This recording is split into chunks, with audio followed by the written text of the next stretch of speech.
Hello, everybody. It's Sherry from the CGH Health Foundation, and welcome back to another What's Cooking CGH video. Well, we have had some interesting shortages and panics with the COVID-19 pandemic. Everybody remembers the great toilet paper shortage and shortages of cleaning supplies and recreational equipment. And just recently, I heard that there was a potential shortage of ketchup. And I don't mean to start a panic or anything like that. I have noticed that there's still ketchup on the shelves.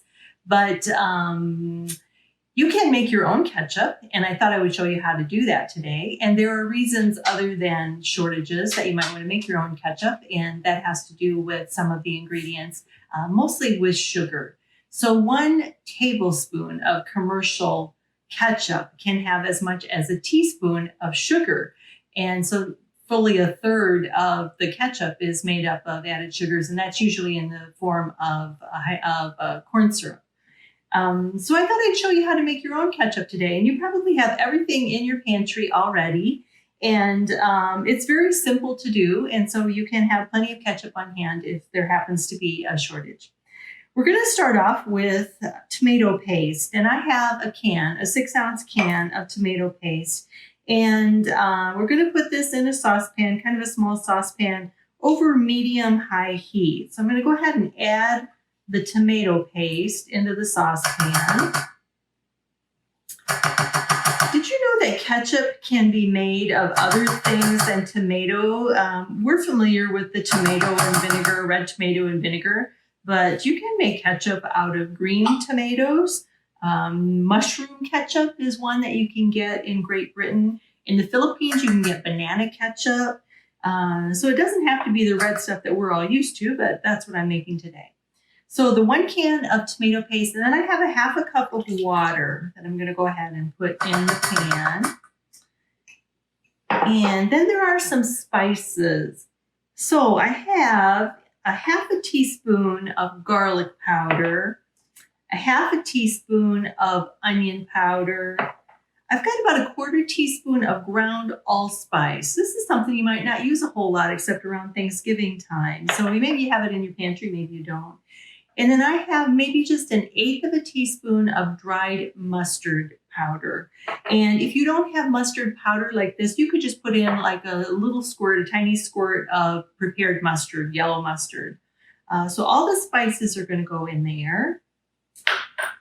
And I'll get my whisk and get that started. Okay. The next thing I'm going to add, just a couple of liquid ingredients. So with ketchup, you know you want it to be a little bit sweet. And so I have just a tablespoon of honey that I'm going to add. You could do maple syrup if you wanted to. You could even use regular white sugar or brown sugar. We're just not going to put nearly as much of it in as they would put in the commercial ketchup mixture. So that was a tablespoon of honey. The next thing that's going to go in is some Worcestershire sauce, just a 1/2 teaspoon of Worcestershire sauce. And in there, might have overdone that just a little bit. That's all right.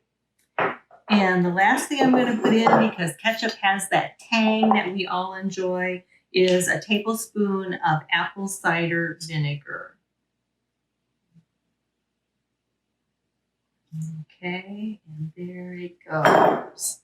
So that's all the ingredients. 6-ounce can of tomato paste. I have a 1/2 cup of water, about a tablespoon of honey. You could use maple syrup or some sugar, 1/2 teaspoon of Worcestershire sauce, tablespoon of apple cider vinegar, and then the spices were a 1/2 teaspoon of garlic powder, a 1/2 teaspoon of onion powder, 1/4 teaspoon of ground allspice, and just a pinch or 1/8 teaspoon of mustard powder. So that all goes in your saucepan over kind of medium-high heat.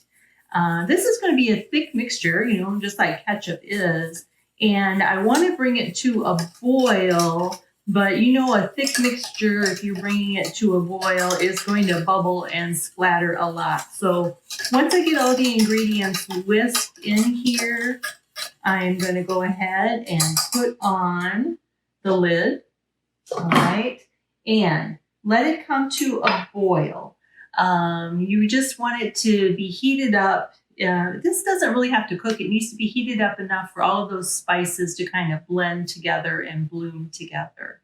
Once it comes to a boil, reduce the heat, let it cook another minute or two. And once it does come to a boil, you're going to be whisking it again. So heat down to low, whisk it a little bit more, and just another minute or two at that lower heat, and it is ready to come off of the heat.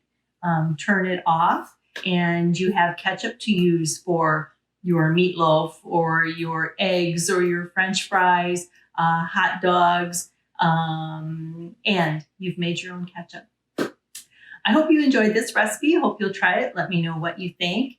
All of our recipes can be found at the CGH website on our YouTube channel, and we will put the actual written description of the recipe in the description of the video. See you again next time.